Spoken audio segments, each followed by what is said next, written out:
Yo, what's up guys, welcome back to the channel. Today I'm going to show you how to make a payment with Capital One's mobile wallet. Alright, if you've been wondering how to make a payment with Capital One's mobile wallet, this video is for you. We're not going to waste any time at all. It's going to be a really quick video, so let's just jump straight into it.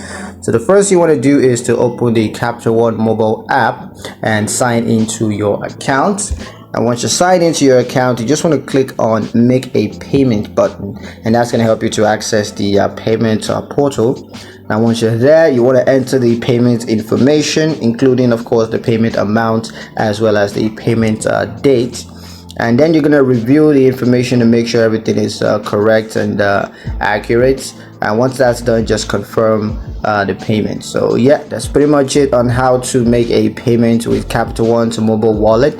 Hope you guys liked the video. Hope you found the information useful enough. If you did, like the video, comment down below, let me know what you thought. Share the video with your friends and subscribe to the channel if you haven't done that already. And I'll see you guys in the next one.